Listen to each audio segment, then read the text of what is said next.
Béchamel. Oui, Rembrandt. Oh, je t'aime, il fait chaud. Cela te dirait-il d'aller faire une promenade? Nous pourrions marcher sur de l'herbe. Oh oui. Je t'apprendrai le nom des fleurs. Je couvrirai ton corps de champignons. Pardon, excusez-moi. Comment dire, c'est très bien ce que vous faites, c'est très intense, il y a une atmosphère, j'ai envie de dire que ça existe, on sent bien, il n'y a pas que des mots, je veux dire, et en même... Vous êtes où? Oh! Jacques Alain!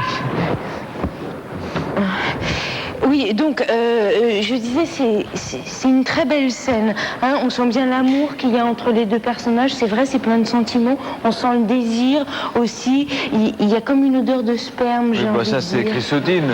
Elle a une hygiène déplorable. C'est une image, Jean Calin. Bien, donc, je disais, ça fonctionne bien et en même temps, j'ai un souci. Je trouve que c'est pas assez universel ce qu'on fait là, tu vois.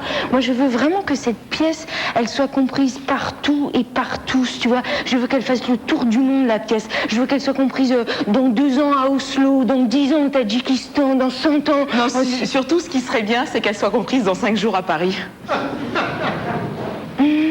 Chrysotine, ton insolence n'a d'égal que celle d'un moteur de Formule 1 encrassé. René Arnoux, Turbo Magazine, février 72. Ah. Donc, je disais que c'était pas assez universel. Moi, quand je fais du théâtre, je suis à la recherche d'un langage universel. Et qu'est-ce qu'il y a de plus universel que le langage animal? Rien.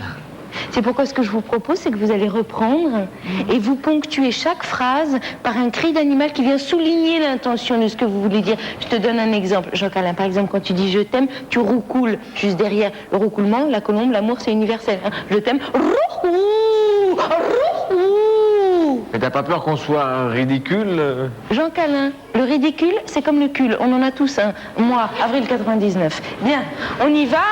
Cherchez l'animal qui se cache derrière chaque mot. On y va.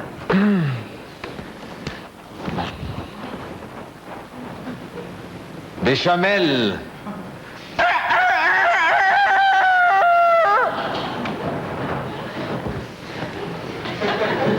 J'ai fait le coq. C'est pour qu'on comprenne que le personnage, en fait, il est comme un coq devant sa poule. Et puis comme il est 6 h du matin dans la pièce... C'est bien, Jean Calin, continue. Je continue.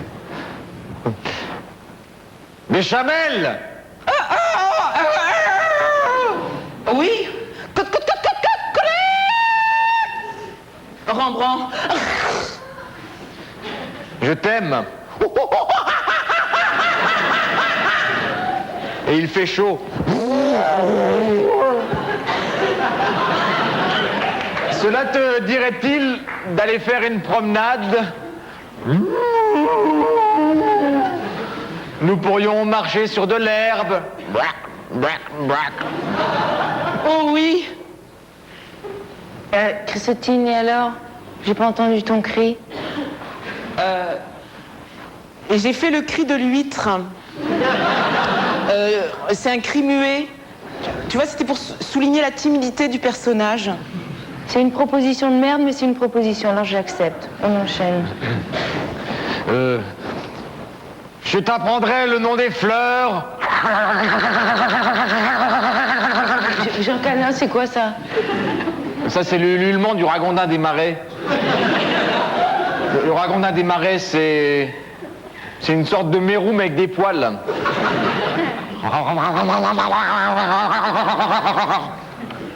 C'est un mammifère ovipare hein, qui a une forme de reptile un peu. Ah, je me disais bien que j'avais déjà entendu ce cri quelque part. Ragondin. Je t'aime, Jean Calin. Vous savez quoi? Vous voulez que je vous dise le fond de ma pensée? J'ai envie qu'on aille vachement plus loin. Tu vois, tu supprimes tous les mots, tu pousses plus que des cris d'animal. Plus un mot? Plus un mot, rien. D'ailleurs, moi-même, je vais arrêter de parler, c'est suranné. Ouf! Ça veut dire on y va.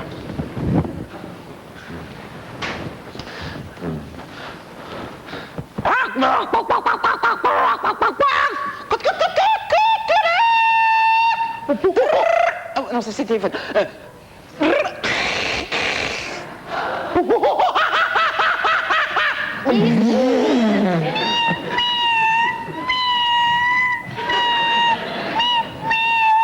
Le chat?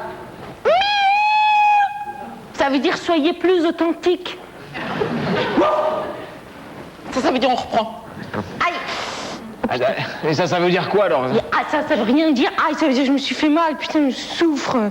Je me suis cognée avec une feuille de papier.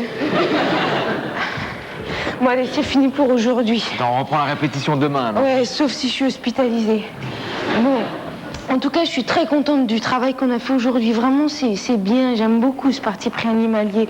J'ai envie de dire que je suis un génie, mais j'ai peur que ce soit un peu prétentieux. Dis-le, toi.